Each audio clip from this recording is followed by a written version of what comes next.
তো আজকে রান্না করব চিকেন।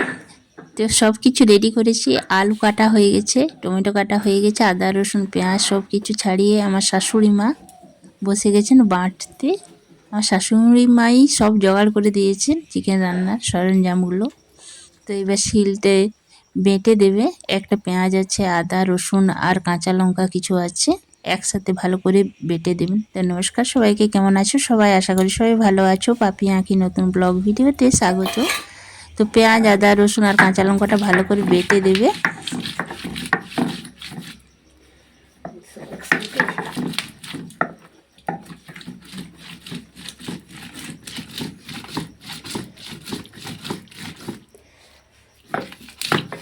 যা গন্ধটা উঠেছে লঙ্কা, কাঁচা লঙ্কা। এদিকে আমি রান্না চাপিয়েছি, ভাত হচ্ছে আর পটল ভাজা হয়েছে আর শাক ভাজা হচ্ছে আর চিকেন হবে, ব্যাস এই হচ্ছে আজকের মেনু। তো শাকটাও হয়ে গেছে, পটল ভাজাটাও হয়ে গেছে, এই দেখো নামিয়ে দিলাম। এটা হচ্ছে মূলো শাক, তো অল্প একটু ছিল। তো দেখো এইটুকুই করেছি, আজ বিশেষ কিছু আর রান্না করছি না। তো চিকেন থাকলে সবজিগুলো খেতে চায় না, তার জন্য বেশি কিছু করলাম না। আর এইদিকে আমার শাশুড়ি মার আদা রসুন পেঁয়াজ কাঁচা লঙ্কা বাটাটা হয়ে গেছে, এই যে নিয়ে যাচ্ছি বাড়ির দিকে, মানে যেখানে আমি রান্না করি সেখানে নিয়ে যাব। আর চিকেনটা আমি একবারে ধুয়ে নিয়ে যাচ্ছি।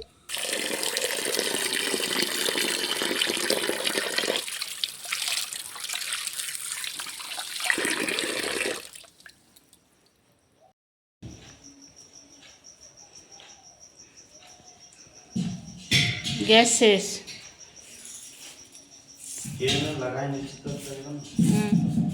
এটাও ভর্তি আছে, এইটাও। ওটা অফ কর, আগে অফ কর।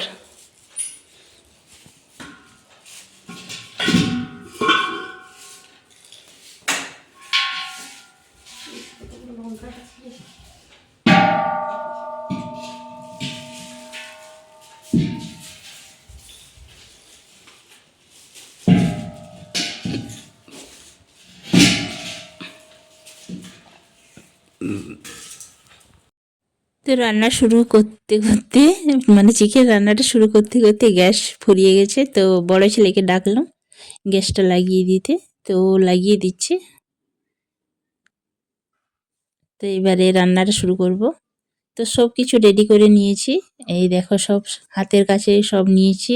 গ্যাসও জ্বালিয়েছি আর কড়াইয়ে সর্ষের তেল আমি দিয়ে দিয়েছি চিকেন রান্না করার জন্য। তো তেলটা একটু গরম হোক, আমি ফোড়ন দিলাম একটা এলাচ আর একটু লবঙ্গ দারচিনি। তারপর আমি পেঁয়াজগুলোকে ভালো করে ভেজে নেব। পেঁয়াজ দিয়ে দিলাম, এবার হালকা করে ভেজে নেব। পেঁয়াজটা প্রায় ভাজা ভাজা হয়ে গেছে, এবার আমি টমেটোটা দেব। তো আজকে একটু অন্যরকম করব, আদা রসুন পেঁয়াজ কাঁচা লঙ্কা বাটাটা আমি পরে দেব। পেঁয়াজ আর টমেটোটা হালকা করে ভেজে নিচ্ছি আবার।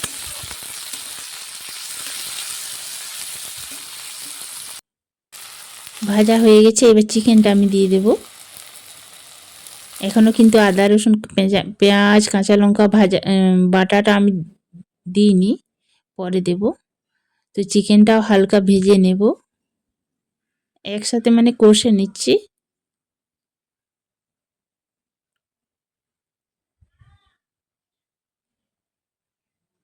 এরপর আমি আলু কাটাগুলো দিয়ে দেব, তাহলে আলুটাও একটু ভাজা ভাজা হবে আর কষানোও হয়ে যাবে।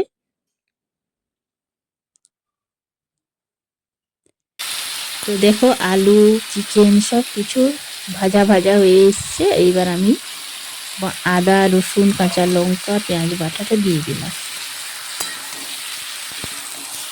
তো একটু অন্যরকম চিকেনটা রান্না করেছিলাম, খেতে কিন্তু দুর্দান্ত হয়েছিল। তোমরাও একবার বাড়িতে রান্না করবে, খাবে। আর ঢাকা দিয়ে দিয়ে রান্না করছি কারণ সেদ্ধ হবে তাড়াতাড়ি, সেই জন্য। তো ততক্ষণে আমি একটা মশলা তৈরি করে নিচ্ছি। নুন দিয়ে দিচ্ছি পরিমাণ মতো, বিশেষ কিছু মশলা দেব না, মানে হলুদ আর জিরে গুঁড়ো দিলেই হয়ে যাবে, আর নুন। কারণ কাঁচা লঙ্কা বাটা আছে, সেই জন্য ঝালের প্রয়োজন নেই, মানে লঙ্কা গুঁড়ো প্রয়োজন নেই। কাঁচা লঙ্কার ঝালটাই ঝাল হয়ে যাবে চিকেনটা, সেই জন্য।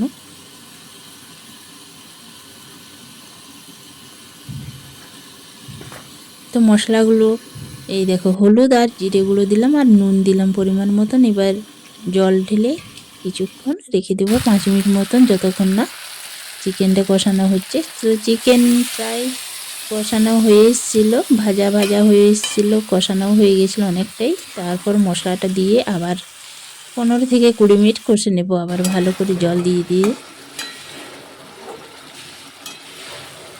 তো দেখো কি সুন্দর হয়ে গেছে, এখনই কালারটা চেঞ্জ হয়ে গেছে। তো আমি জল দিয়ে দিয়ে ঢাকা দিয়ে দিয়ে কিছুক্ষণ ধরে কষে নিচ্ছি।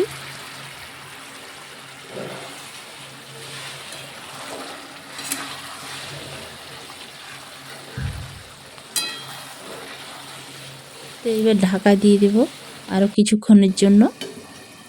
এবার ঢাকা খুলে দেখি কতটা কি হয়েছে। দেখো চিকেন থেকে তেল ছেড়ে এসছে, মানে প্রায় কষানো প্রায় শেষের দিকে। তো আরও কিছুক্ষণ কষে নেব, আবার অল্প একটু জল দিয়ে কিছুক্ষণ কষে নেব। চিকেন না ভালো করে কষলে অনেক মানে বেশিক্ষণ ধরে তো খেতে তোর টেস্ট হয় না। কষানোর কাছেই রান্না। আর চিকেন কষতে কষতে দেখো চিকেন লাফিয়ে পড়ছে, এই দেখো থালার মধ্যে। তো চিকেনটা এবার কষানো আমার প্রায় হয়ে গেছে। এবার আমি জল দিয়ে দেবো।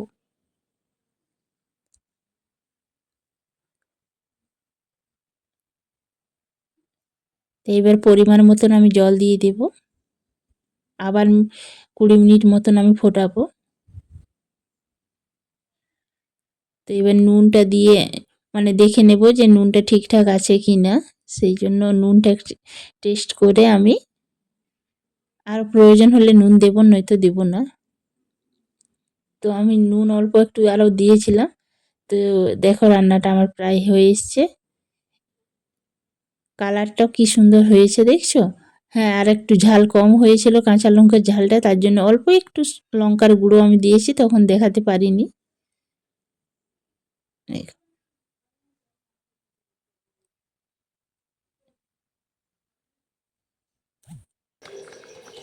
তো এইবার গরম মশলা দিয়ে দিব।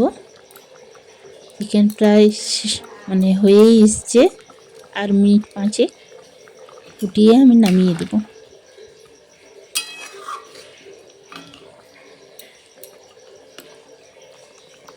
তো চিকেনটা খেতে কিন্তু এইভাবে রান্না করেছিলাম, একটু অন্যভাবে খেতে কিন্তু দুর্দান্ত হয়েছিল। একঘেয়েমি চিকেন রান্না খেতে খেতে মানে মুখও চাই একটু চেঞ্জ করতে, সেই জন্য একটু আলাদা করেছিলাম। দুর্দান্ত খেতে হয়েছিল। দেখো চিকেন রান্নাটা কত সুন্দর হয়েছে, আর খেতেও দুর্দান্ত হয়েছে। বাড়িতে অবশ্যই একবার বানিয়ে খেয়েও সবাই। সবাই ভালো থেকো, সুস্থ থাকো, আর আমার ভিডিও দেখতে থাকো। আর ভালো লাগলে অবশ্যই আমার ভিডিওকে লাইক করো, কমেন্ট করো, আর সাবস্ক্রাইব করে পাশে